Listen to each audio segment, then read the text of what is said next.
어머니, 혹시 미리 정해두신 건 있으세요? 집 말이에요. 그 말을 듣고 저는 바로 대답을 못했습니다. 그 질문이 그냥 궁금해서 나온 말이 아니라는 건 굳이 생각하지 않아도 알겠더군요. 안부로 시작하긴 했지만 결국은 집 이야기였고 돈 이야기였고 이 집을 나중에 아들 앞으로 어떻게 할 건지에 대한 말이라는 것도 느껴졌습니다. 그래서 저는 그 자리에서 아무 대답도 하지 않았습니다. 괜히 말을 보태면 이야기가 더 길어질 것 같았거든요. 대신 물이나 한 잔 따랐습니다. 그날은 유언장을 쓰려고 봉투를 꺼내 놓았던 날이었고 아무도 올 줄 몰랐기 때문에 마음 먹고 정리하려던 참이었습니다. 그래서 오늘은 꼭 써야겠다고 생각하고 펜까지 들었는데 막 첫 줄을 쓰려는 순간에 초인종이 울렸던 겁니다. 그날은 그렇게 처음부터 끝까지 제 뜻대로 조용히 넘어가는 하루가 아니었습니다. 지금 생각해보면 그 질문이 나오기 전부터 집안 분위기 자체가 이미 편하지 않았던 것 같습니다. 살다 보면 말 한마디가 마음에 오래 남는 날도 있지요. 잠시 구독과 좋아요로 따뜻한 응원 한 번만 부탁드리고 이제 드라이브 영상 보시면서 오늘 이야기를 조금 더 편하게 이어가 보겠습니다. 유언장을 쓰기로 마음먹은 날이었어요. 남편 제사 끝나고 다음 날이었지요. 병원에서 의사가 미리 정리해 두시는 게 좋아요. 라고 했던 말이 계속 생각나던 날이었어요. 집에 혼자 있는데 괜히 아무 소리도 안 나서 그냥 가만히 앉아 있기가 불편하더라고요. 그래서 서랍을 열었다 닫았다 하다가 유언장 봉투를 꺼내 놓았어요. 남편 물건 들어있는 서랍은 일부러 안 열었습니다. 그건 아직 손대고 싶지 않았거든요. 봉투를 책상 위에 올려놓고 펜을 들었는데 날짜를 적으려니까 오늘이 며칠인지 헷갈려서 달력을 다시 봤어요. 날짜를 한 번 적었다가 마음에 안 들어서 지우고 다시 적었고요.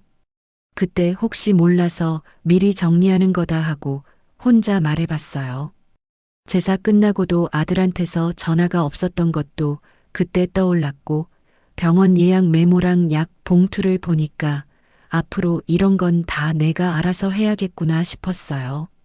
TV를 켰다가 상속 얘기 나오는 걸 보고 바로 껐고 괜히 더 복잡해질까봐 아무 말도 안 하고 혼자 정리하자고 마음을 먹었어요. 그래서 봉투를 반듯하게 놓고 다시 펜을 잡고 첫 줄을 쓰려고 했는데 그때 초인종이 울렸어요. 초인종이 한 번 울리고 끝나지 않고 잠깐 뜸을 두고 다시 한 번 더 울렸습니다. 요즘은 택배도 한 번만 누르고 가는데 두 번 울리는 건 좀 이상하다 싶더군요. 그래서 바로 문을 열지 않고 인터폰 화면부터 켰습니다. 화면이 선명하지 않아서 얼굴이 잘 안 보였고 그래서 한 번 더 가까이 들여다봤습니다. 그제야 며느리 얼굴이 보이더군요. 얼굴을 알아보는 순간 놀라기도 했고 한편으로는 가슴이 조금 내려앉는 느낌도 들었습니다. 연락 없이 온 게 언제였더라. 날짜부터 떠올리게 되더군요. 문을 열기 전에 인터폰 너머를 한 번 더 봤습니다. 며느리가 초인종을 누르기 전에 잠깐 멈칫하는 모습이 보였거든요. 무슨 말을 먼저 꺼낼지 고르는 사람처럼 서 있더군요. 문을 열어주자 며느리는 반찬통이 든 비닐봉지를 두 손으로 꼭 쥐고 서 있었습니다. 평소보다 봉지가 묵직해 보였고 반찬통도 눈에 띄게 많았습니다. 굳이 이렇게까지 가져올 일이 있었나 싶었지요. 어머니 생각나서요. 늘 하던 말이었는데 그날은 말투가 유난히 부드럽게 들렸습니다. 갑자기 와서 놀라셨냐는 말은 없고 대신 반찬 얘기부터 꺼내더군요.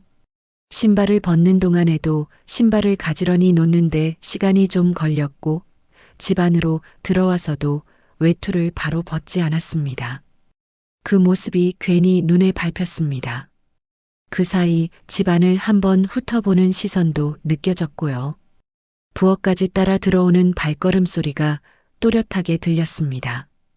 평소 같으면 신경 쓰이지 않을 소리인데 그날은 유난히 귀에 들어왔습니다. 부엌에 들어서자마자 며느리가 잠깐 숨을 들이마시더군요. 집 냄새를 맡는 건지 아니면 말을 꺼내기 전에 숨을 고르는 건지 알 수는 없었지만 그 짧은 동작이 눈에 남았습니다. 식탁 의자를 당길 때 의자 다리가 바닥에 닿는 소리가 났고 저도 모르게 그쪽을 봤습니다. 며느리는 반찬통을 하나씩 꺼내 놓으면서 반찬 설명을 했습니다. 말은 길지 않았지만 어떤 반찬은 냉장 보관이고 어떤 건 며칠 안에 먹어야 한다는 식으로 꼭 필요한 말만 골라 하더군요.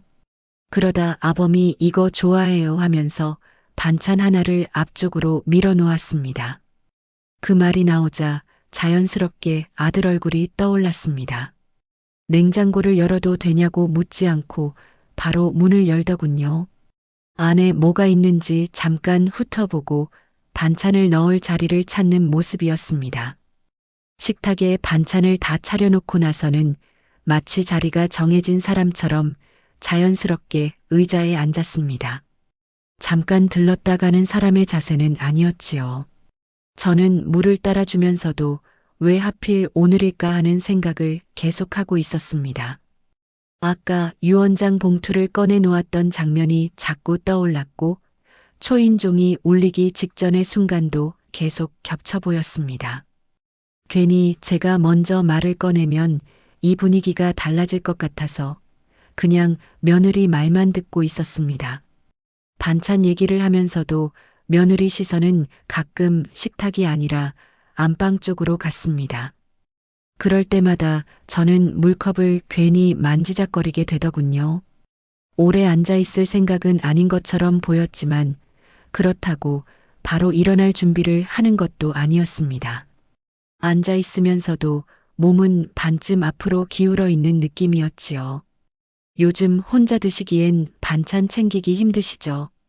그 말이 나왔을 때 저는 그냥 고개만 끄덕였습니다. 혼자 산다는 걸 다시 한번 짚는 말 같아서요. 며느리는 그 말 뒤에 잠깐 말을 멈췄고 물을 한 모금 마셨습니다. 시계를 한번 힐끗 보기도 했습니다. 부엌 안은 조용했고 반찬통만 식탁 위에 줄지어 놓여 있었습니다. 며느리는 아무 일 없다는 얼굴로 제 맞은편에 앉아 있었고 저도 아무 일 없다는 얼굴로 그 자리에 앉아 있었습니다. 그렇지만 그날 공기는 분명 평소와 달랐습니다. 말이 나오기 전인데도 이미 할 말이 정해져 있는 것처럼 느껴졌습니다. 안부 이야기는 정말 금방 끝났습니다. 병원은 어디 다니는지, 약은 잘 먹고 있는지 그런 말 몇 마디 오가고 나니 집안이 다시 조용해졌습니다. 며느리는 반찬통을 한 번 더 정리하듯 만지다가 갑자기 다른 얘기를 꺼냈습니다. 며느리가 요즘 집값 많이 올랐다면서요라고 말했습니다. 그날 TV에서 부동산 뉴스가 나오고 있던 것도 아니었고 제가 먼저 집 이야기를 꺼낸 것도 아니었습니다. 반찬 이야기하다가 뜬금없이 그런 말을 하더라고요. 그래서 저는 그 말이 그냥 나온 게 아니라는 걸 알 수밖에 없었습니다. 집값 얘기를 꺼낸다는 건 결국 이 집을 어떻게 할 건지 묻겠다는 뜻이었으니까요. 저는 대답을 바로 하지 않았습니다. 물컵을 들고 있던 손도 그대로 두었습니다. 컵을 내려놓으면 그 다음 말을 해야 할 것 같았거든요. 그래서 잠깐 말없이 있었습니다. 잠깐 정적이 흘렀고 그 사이 며느리는 웃는 얼굴을 유지한 채 말을 하나 더 보탰습니다. 혹시 미리 정해두신 건 있으세요? 그리고는 말을 이어 붙였습니다. 집 하나 잘 남겨두시면 아범 인생이 달라질 수도 있잖아요. 말투는 끝까지 부드러웠습니다. 부탁처럼도 들렸고 조심하는 말처럼도 들렸습니다. 하지만 그 질문이 가볍게 들리지는 않았습니다. 웃으면서 던진 말이었는데 그 말이 끝나자 방 안의 공기가 분명히 달라졌습니다. 저는 바로 대답하지 않고 시선을 식탁 쪽으로 돌렸습니다. 반찬통 뚜껑에 묻은 물기를 보면서 괜히 그걸 닦았습니다. 며느리는 제 대답을 기다리는 동안 손을 무릎 위에 가지런히 올려두고 앉아 있었습니다. 자세가 너무 반듯해서 오히려 마음이 더 불편해졌습니다. 침묵이 조금 길어지자 며느리는 시계를 한번 힐끗 보았습니다. 그 짧은 동작 하나로 이 질문이 그냥 나온 말이 아니라는 걸 저는 확실히 느꼈습니다. 그 순간 머릿속으로 여러 생각이 지나갔습니다. 지금 여기서 말을 꺼내면 이 대화가 집 이야기로 흘러가고 돈 이야기로 길어지고 결국은 가족 사이 문제로까지 이어질 것 같다는 생각이 먼저 들었습니다. 그래서 저는 일부러 자리에서 일어났습니다. 아무 말도 하지 않고 물을 한 잔 더 따랐습니다. 컵에 물이 차는 동안에도 며느리는 제 등을 보고 있었을 겁니다. 물 따르는 소리가 그날따라 크게 들렸고 그 소리 말고는 아무도 말을 하지 않아서 그 짧은 시간이 길게 느껴졌습니다. 예전에 상속 문제로 형제들이 얼굴도 안 보고 산다는 이야기를 들었던 기억도 그때 떠올랐습니다. 말 한마디가 사람 사이를 이렇게까지 바꿀 수 있다는 생각도 같이 들었고요. 며느리는 그 분위기가 느껴졌는지 다시 반찬 이야기를 꺼냈습니다. 이건 조금 싱거우니 간장 찍어 드시라는 말이었지요. 저는 고개만 한번 끄덕였습니다. 반찬 맛이 어떤지 묻지도 않았고 맛있다는 말도 하지 않았습니다. 평소 같으면 한마디쯤 했을 텐데 그날은 그러고 싶지 않았습니다. 웃어야 할 때도 짧게 웃고 말았습니다. 여기서 말을 더하면 집 얘기를 해야 할 것 같았고 그건 지금 하고 싶은 이야기가 아니었습니다.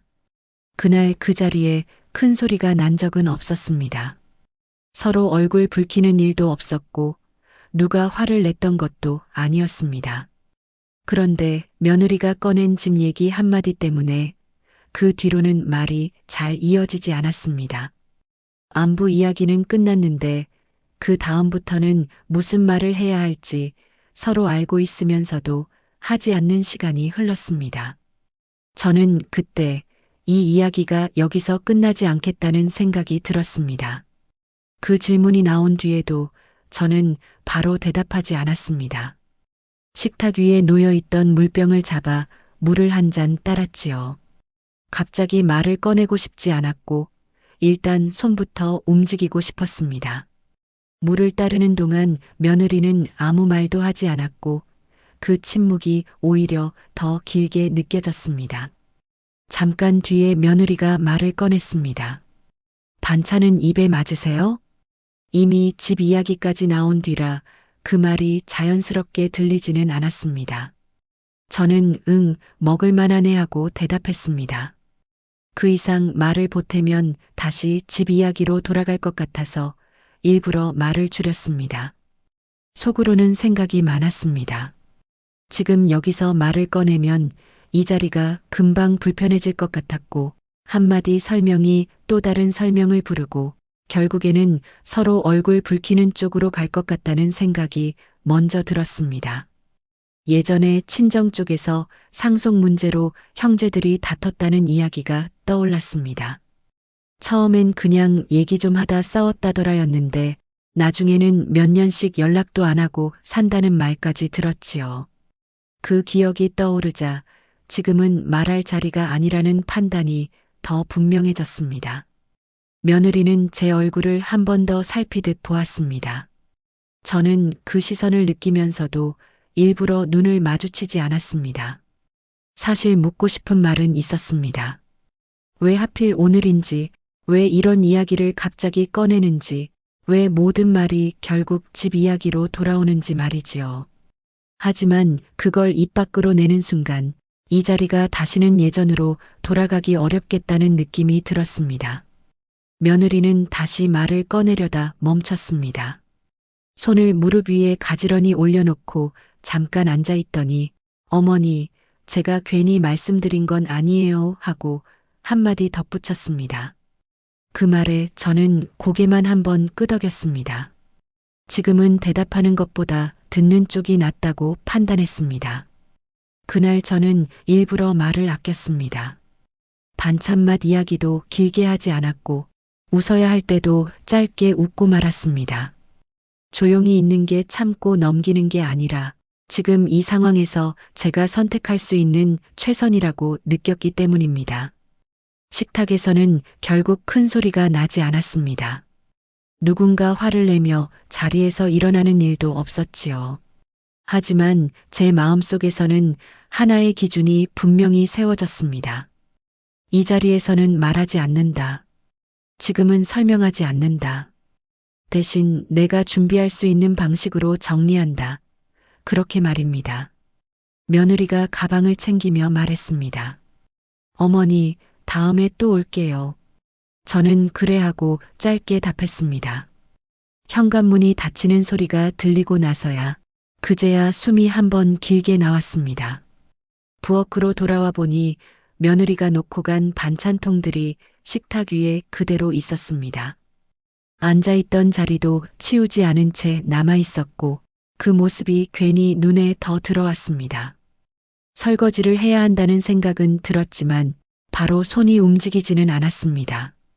잠시 의자에 앉아 있다가 방으로 들어갔습니다. 서랍을 열어 아까 밀어 넣어두었던 유언장 봉투를 다시 꺼냈습니다. 아까는 망설이던 손이 이번에는 생각보다 쉽게 움직였습니다. 그날 며느리가 왜 왔는지, 왜 그런 말을 했는지 이제는 더 이상 애써 모른 척할 수 없다는 걸 알았기 때문입니다. 그날 밤은 불을 끄지 않은 채로 지냈는데 방 안이 너무 어두워지면 생각이 더 깊어질 것 같아서 일부러 작은 등을 켜두었어요.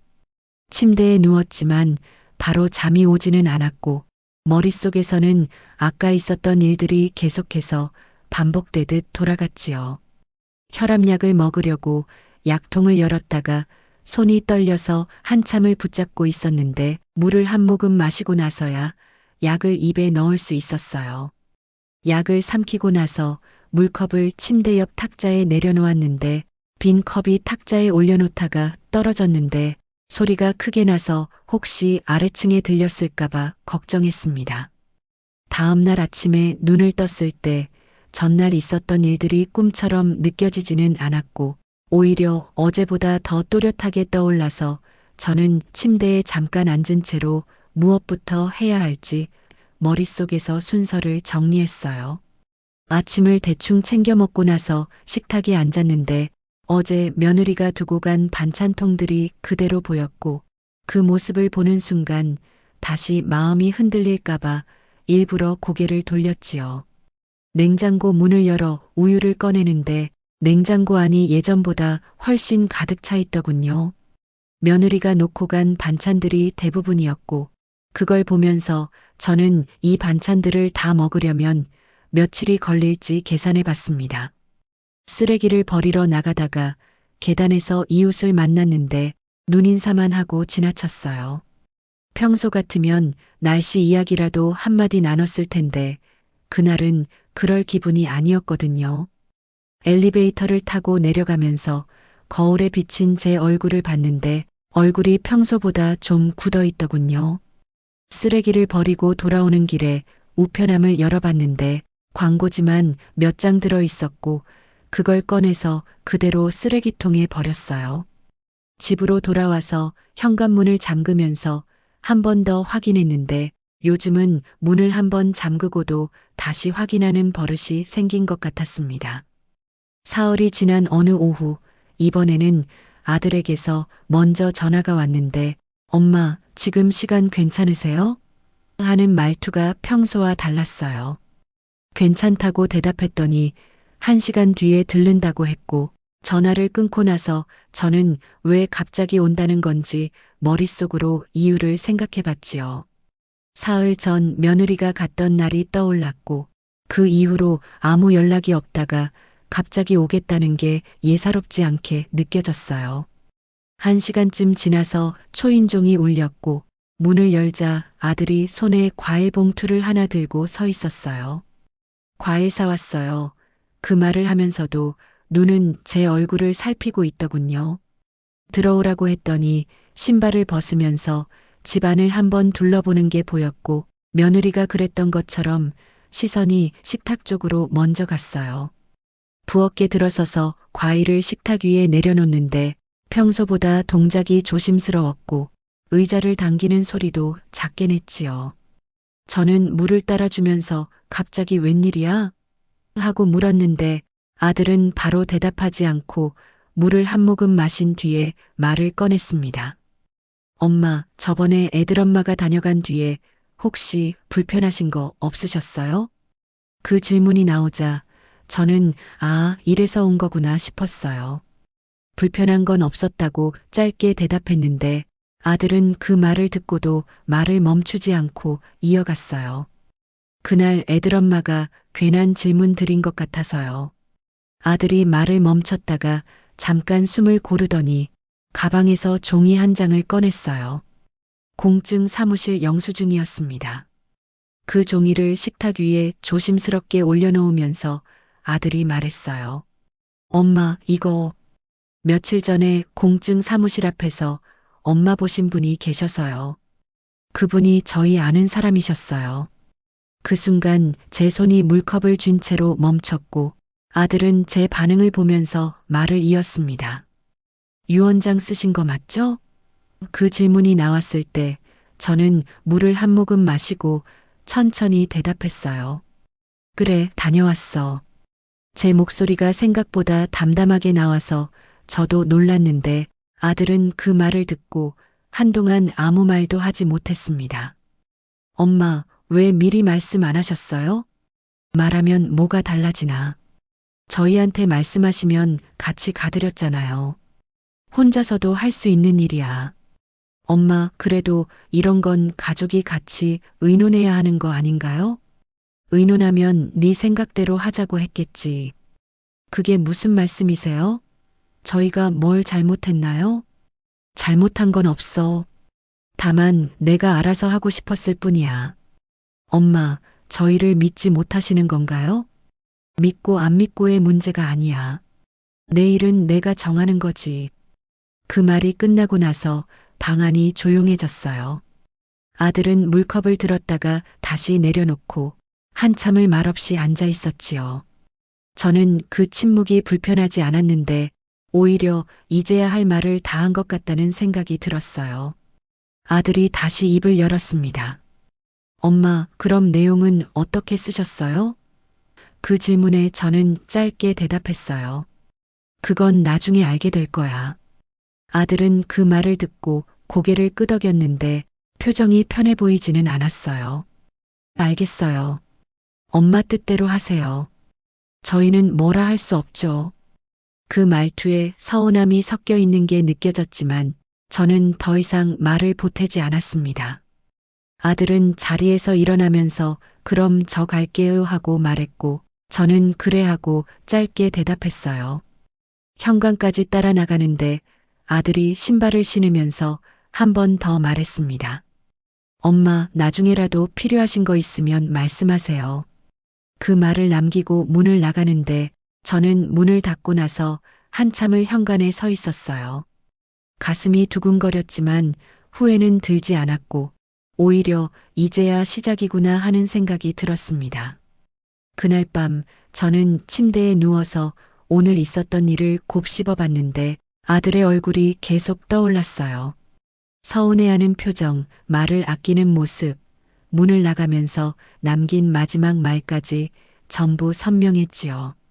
그래도 제가 한 선택이 틀렸다고는 생각하지 않았어요. 이건 제가 지켜야 할 몫이었고 누구의 허락도 필요 없는 일이었으니까요. 잠이 쉽게 오지는 않았지만 마음만큼은 예전보다 훨씬 단단해진 것 같았습니다. 다음 날 아침 저는 평소보다 일찍 일어났는데 잠을 깊게 자지 못해서 그런지 몸이 개운하지는 않았어요. 세수를 하고 거울을 보니 얼굴이 좀 부어 있더군요. 찬물로 얼굴을 한 번 더 씻고 수건으로 얼굴을 닦으면서 오늘은 뭘 해야 하나 생각해 봤지요. 아침은 간단하게 죽으로 먹기로 했는데 냉장고를 열어보니 며느리가 놓고 간 반찬이 아직도 많이 남아 있었어요. 그걸 꺼내서 데우려다가 그냥 죽만 먹기로 하고 냉장고 문을 닫았습니다. 죽을 끓이는 동안 TV를 켰는데 아침 뉴스에서 부동산 이야기가 나오더군요. 집값이 어쩌고 상속세가 어쩌고 하는 말이 들렸는데 저는 리모컨을 들어 채널을 돌렸어요. 요즘은 그런 뉴스가 나오면 괜히 마음이 복잡해져서 일부러 안 보게 되더라고요. 다른 채널로 돌렸더니 드라마 재방송이 나오고 있었고 그냥 그걸 틀어놓고 죽을 먹었습니다. 죽을 한 숟가락 떠서 입에 넣었는데 맛이 싱거웠지만 그냥 그대로 먹었어요. 소금을 더 넣을 수도 있었지만 귀찮아서 그냥 뒀지요. 식사를 마치고 설거지를 하는데 싱크대에 물이 잘 안 빠지더군요. 배수구를 열어서 손으로 음식물 찌꺼기를 꺼냈는데 꽤 많이 끼어 있었어요. 한참을 씻어내고 나서야 물이 제대로 빠지더라고요. 손을 닦고 외출 준비를 하려고 방으로 갔는데 빗으로 머리를 빗다가 빗에 머리카락이 수십 가닥 붙어 있는 게 보였어요. 나이가 드니까 머리카락도 많이 빠진다는 생각이 들었고 머리를 빗으려다가 그냥 손으로 한번 쓸어 넘기고 외출 준비를 했습니다. 혈압약을 챙겨 먹으려고 약통을 열었는데 뚜껑이 잘 안 열려서 한참을 돌렸어요. 돌리는 뚜껑이라 힘을 줘야 하는데 손에 힘이 없어서 잘 안 열리더군요. 결국 수건으로 감싸서 힘을 줘서 열었고 약을 2알 꺼내서 물과 함께 삼켰어요. 약을 먹고 나서 가방을 챙기는데 지갑이 어디 있었는지 잠깐 기억이 안 나서 서랍을 몇 개 열어봤습니다. 2번째 서랍에서 지갑을 찾았고 그걸 가방에 넣으면서 휴대폰도 함께 챙겼지요. 집 밖으로 나가는데 날씨가 좀 쌀쌀하더군요. 그래서 다시 들어가 외투를 하나 더 걸쳤어요. 현관문을 잠그고 엘리베이터를 기다렸습니다. 옆집 문이 열리면서 이웃이 나오더군요. 눈인사를 하고 지나쳤는데 엘리베이터 안에서 둘이 말없이 서 있는 게 괜히 어색했어요. 1층에 내려서 밖으로 나가니 바람이 불어서 외투깃을 한번 여몄습니다. 버스 정류장까지 걸어가는데 다리가 좀 무거워서 걸음이 느려지더라고요. 은행에 가는 길에 버스를 탔는데 평소보다 사람이 많아서 자리에 앉지 못하고 서 있었어요. 손잡이를 잡고 서 있는데 버스가 급정거를 해서 몸이 앞으로 쏠렸고 옆에 있던 젊은 사람이 제 팔을 잡아줬지요. 괜찮냐고 물어서 괜찮다고 대답했는데 사실 다리가 좀 후들거렸어요. 다음 정류장에서 자리가 하나 비었고 그제야 앉아서 숨을 돌릴 수 있었습니다. 창밖을 보면서 요즘 버스 타는 게 예전 같지 않다는 생각이 들었어요. 은행에 도착해서 번호표를 뽑았는데 제 앞에 12명이 더 있더군요. 의자에 앉아서 기다리는데 시간이 참 안 가더라고요. 옆에 앉은 사람이 휴대폰을 보고 있어서 저도 휴대폰을 꺼냈는데 딱히 볼 게 없어서 그냥 화면만 켰다 껐다 했어요. 한 30분쯤 지나서 제 번호가 불렸고 창구로 가서 통장을 내밀었습니다. 잔액 확인하려고요. 그렇게 말했더니 직원이 통장을 받아서 기계에 넣더군요. 잔액이 나왔는데 생각보다 적지는 않았어요. 다른 업무 더 필요하신 거 있으세요? 직원이 물어서 잠깐 생각했는데 사실 공증 사무실 연락처를 물어보고 싶었지만 입 밖으로 꺼내지는 못했어요. 괜히 은행 직원한테까지 그런 걸 물어보면 이상하게 들릴 것 같았거든요. 아니요, 괜찮아요. 그렇게 대답하고 통장을 받아서 나왔습니다. 은행 밖으로 나오니 햇빛이 눈부셔서 손으로 눈을 가리고 걸었어요. 집으로 가는 대신 근처 공원으로 가서 벤치에 잠깐 앉았는데 바람이 시원하게 불어와서 마음이 조금 편해졌지요. 공원 벤치에 앉아서 휴대폰으로 공증 사무실을 검색했어요. 몇 군데가 나왔는데 집에서 가까운 곳을 골라서 전화번호를 메모장에 적어뒀습니다. 전화를 바로 걸까 하다가 집에 가서 걸기로 하고 휴대폰을 가방에 넣었어요. 벤치에서 일어나려는데 옆에서 할머니 한 분이 지나가시더니 날씨 좋죠 하고 말을 거셨어요. 그렇다고 대답했더니 잠깐 옆에 앉으시더니 요즘 날씨가 참 좋아졌다는 이야기를 하셨지요. 저는 그냥 고개만 끄덕이면서 들었는데 그분이 자식 이야기를 꺼내시는 바람에 괜히 귀가 쫑긋해졌어요. 요즘 자식들은 연락도 잘 안 해요. 바쁘다고만 하지. 그 말을 들으면서 저는 다른 집도 비슷하구나 싶었는데 그분은 또 이어서 말씀하시더군요. 그래도 뭐 건강하게만 살면 되는 거 아니겠어요. 그 말이 왠지 위로가 되는 것 같아서 저도 그렇죠 하고 맞장구를 쳤어요. 그분이 자리에서 일어나시면서 안녕히 계세요 하고 가시는데 저도 인사를 하고 벤치에서 일어났습니다. 집으로 돌아가는 길에 슈퍼에 들러서 우유하고 빵을 샀는데 계산을 하면서 지갑을 열다가 카드가 어디 있는지 몰라서 한참을 뒤지다가 겨우 찾았지요. 집에 돌아와서 현관문을 열고 신발을 벗는데 발이 좀 붓는 것 같았어요. 양말을 벗어서 만져보니 살이 들어가더군요. 소파에 앉아서 다리를 올려놓고 잠깐 쉬었는데 그제야 숨이 좀 편해졌습니다. 휴대폰을 꺼내서 아까 적어둔 공증 사무실 번호를 봤는데 오늘은 전화하지 말고 내일 하자는 생각이 들었어요. 오늘은 너무 피곤해서 말할 기운도 없을 것 같았거든요. 그날 저녁은 라면으로 때웠는데 라면을 끓이면서도 계속 공증 사무실 생각이 나더군요. 내일은 꼭 전화해야겠다고 마음먹었습니다. 다음 날 아침 저는 일어나자마자 메모해둔 번호를 보면서 전화를 걸었어요. 벨이 몇 번 울리고 나서 네, 공증 사무실입니다 하는 목소리가 들렸고 저는 예약을 하고 싶다고 말했습니다. 어떤 업무신가요? 하고 물어서 유언장 작성이라고 대답했더니 내일 오후 2시는 어떠냐고 하더군요. 괜찮다고 했더니 이름하고 연락처를 물어서 불러줬고 필요한 서류 목록도 문자로 보내주겠다고 했어요. 전화를 끊고 나서 손이 좀 떨리더군요. 이제 진짜 하는 거구나 싶었지요. 문자가 왔는데 신분증, 인감증명서, 등본 이런 게 필요하다고 적혀 있었어요. 집에 있는 서류를 꺼내서 확인했는데 인감증명서는 새로 떼야 할 것 같았습니다. 그날 오후에 주민센터에 가서 인감증명서를 떼고 등본도 함께 떼왔어요. 서류를 받아서 집에 오는 길에 편의점에 들러서 과자 한 봉지를 샀는데 계산하면서 괜히 기분이 좋아지더군요. 뭔가 해야 할 일을 하나씩 정리하고 있다는 느낌이 들었거든요.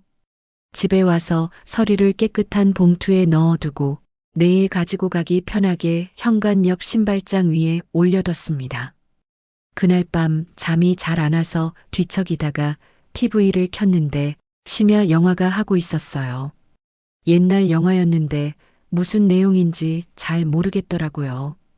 그냥 소리만 들리는 게 괜히 좋아서 틀어놓고 누워 있었는데 어느새 잠이 들었나 봐요.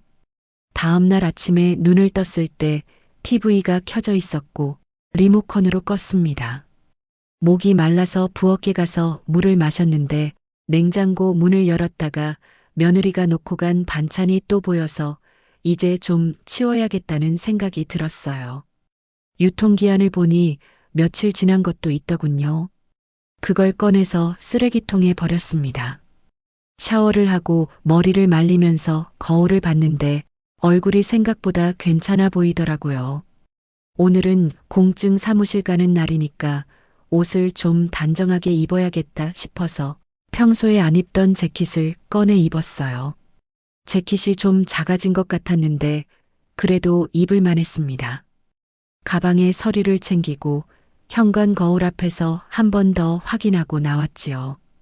버스를 타고 공증 사무실이 있는 동네로 갔는데 생각보다 멀어서 1시간 가까이 걸렸어요.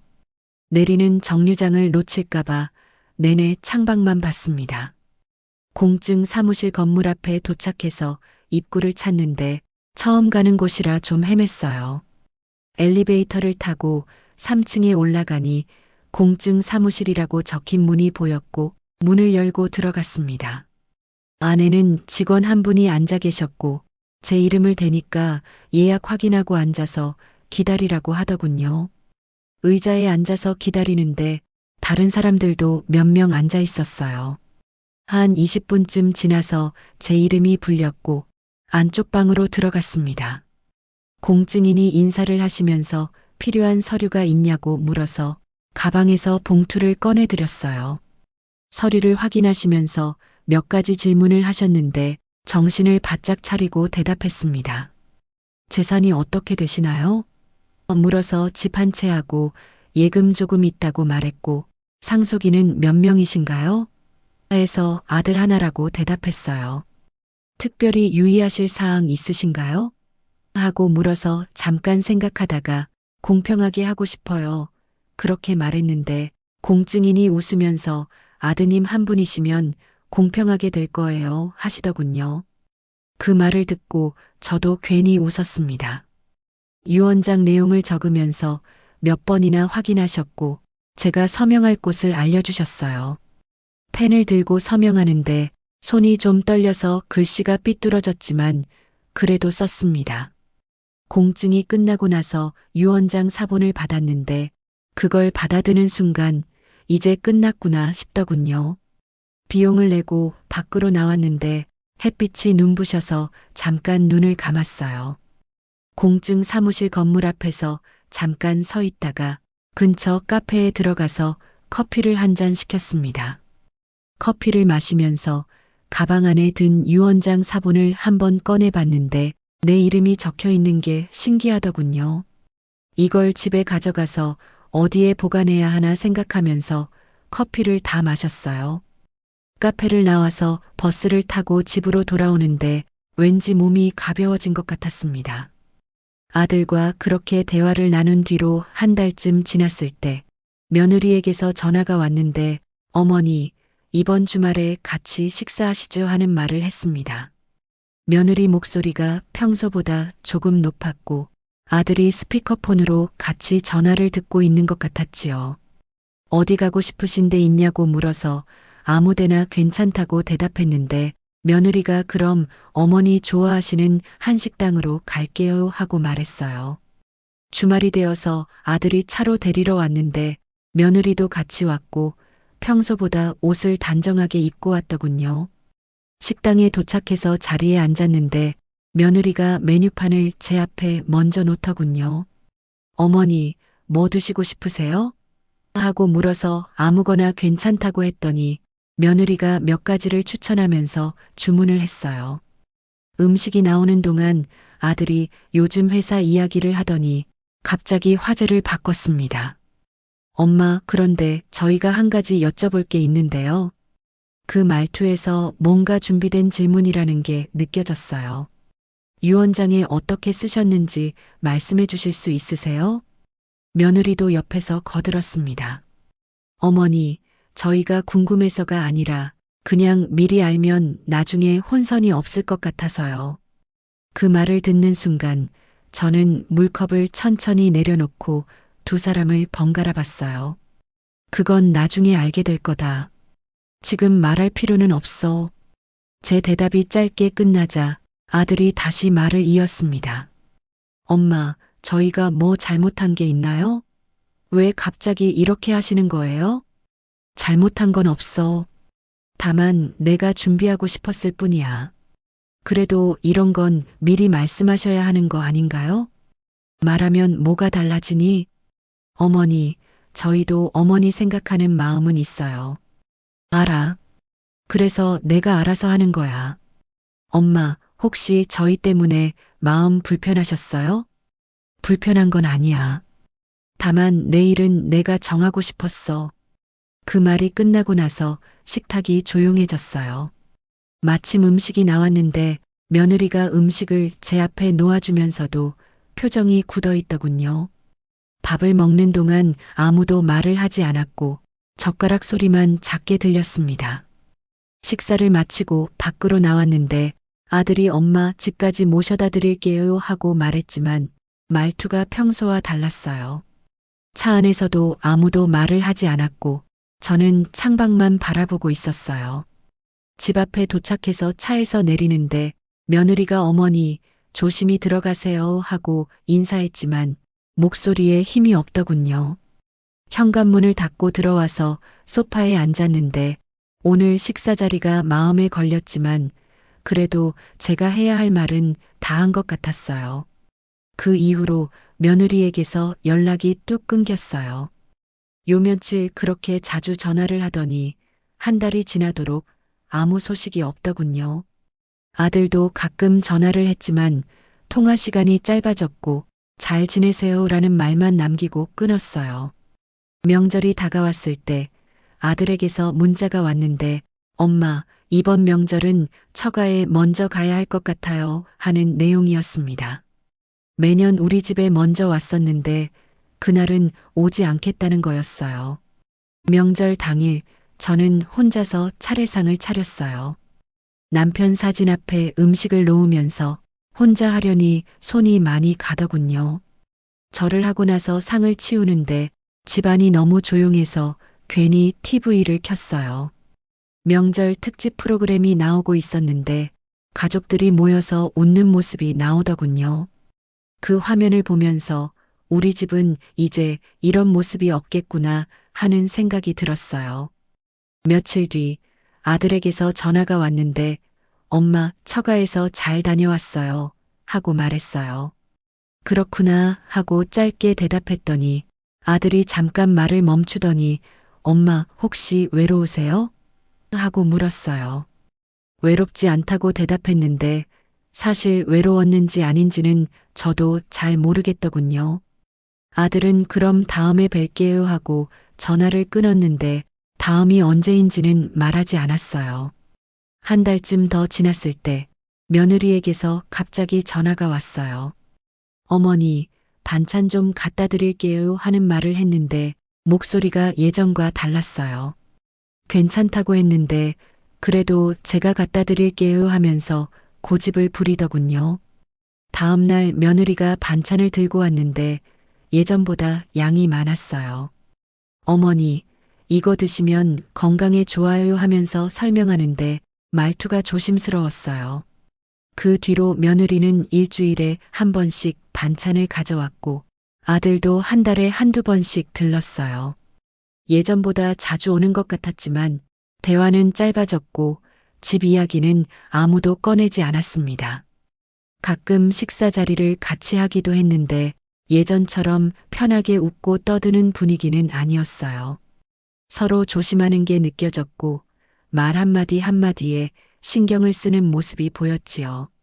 그렇게 몇 달이 지나고 나니 이게 우리 가족의 새로운 모습이구나 하는 생각이 들었어요. 예전처럼 가깝지는 않지만 그렇다고 완전히 멀어진 것도 아닌 그 사이 어딘가에 자리를 잡은 것 같았습니다. 서로 선을 지키면서 지내는 거죠. 그게 편한 건지 불편한 건지는 잘 모르겠지만 적어도 제 몫은 제가 지켰다는 생각만은 분명했어요. 지금도 유언장은 서랍 깊숙한 곳에 그대로 넣어두고 있는데 가끔 서랍을 열다가 봉투가 눈에 들어오기는 하지만 예전처럼 꺼내보거나 고쳐 써야겠다는 생각은 들지 않아요. 그냥 거기 있다는 사실만 확인하고 서랍을 다시 닫게 되더군요. 차를 한 잔 마시며 창밖을 오래 바라보던 날도 있었는데 그 시간 동안 누군가에게 설명해야 할 말이나 이해시켜야 할 이유를 떠올리지는 않았고 이제는 그런 게 없어도 된다는 생각이 들었어요. 아들과 며느리는 여전히 가끔 들르고 반찬도 가져오고 명절에도 이젠 오지만 예전처럼 집 이야기를 꺼내지는 않아요. 서로 조심하는 게 느껴지고 그게 나쁘지만은 않더군요. 적어도 서로를 다치게 하지는 않으니까요. 가끔 아들이 엄마 건강은 어떠세요? 하고 물을 때 괜찮다고 대답하면 더 이상 깊이 묻지 않아요. 그게 우리가 지키기로 한 선인 것 같았습니다. 유언장을 쓴 이후로 확실히 달라진 게 하나 있다면 제가 더 이상 눈치를 보지 않게 됐다는 거예요. 말하지 않아도 제 몫은 제가 지켰다는 확신이 있으니까 누가 뭐라 해도 흔들리지 않더군요. 상속이라는 게 감정으로 풀 일은 아니라는 것도 그때 알았고, 준비는 조용할수록 괜히 흔들리지 않는다는 생각도 들었어요. 자식들을 미워하지 않아도 되었고, 그렇다고 휘둘릴 필요도 없었으며, 그 사이에서 제가 지킬 수 있는 선이 어디까지인지만 알면 충분했습니다. 지금도 저는 굳이 설명하지 않아요. 누군가 이해해 주길 바라지도 않고 먼저 꺼내놓고 싶지도 않습니다. 다만 제 몫은 제가 지키고 있다는 확신만은 이제 분명하게 가지고 있어요. 살다 보면 이렇게 말을 줄였을 뿐인데 마음이 오히려 단정해지는 날도 있더군요. 혼자 결정하는 시간이 늘어났고 그 시간 동안 무엇을 말해야 하는지보다 무엇을 말하지 않아도 되는지를 더 분명하게 알게 되었어요. 앞으로도 저는 이렇게 살아갈 겁니다. 조용히 그러나 단단하게 제 몫을 지키면서요. 말로 설명하지 않았지만 행동으로 보여줬고 그게 결국 제가 선택한 방식이었어요. 그 선택이 옳았는지 틀렸는지는 나중에 알게 되겠지만 적어도 후회는 하지 않을 것 같습니다. 살다 보면 이렇게 말을 줄였을 뿐인데 마음이 오히려 정리가 되는 날도 있더군요. 오늘 이 이야기가 당신의 하루에 작은 온기로 머물렀다면 구독과 좋아요로 함께 해주세요. 새로운 사연이 도착하는 순간 가장 먼저 따뜻한 소식을 전해드릴게요. 인생사연 드라이브와 함께 해주셔서 감사합니다.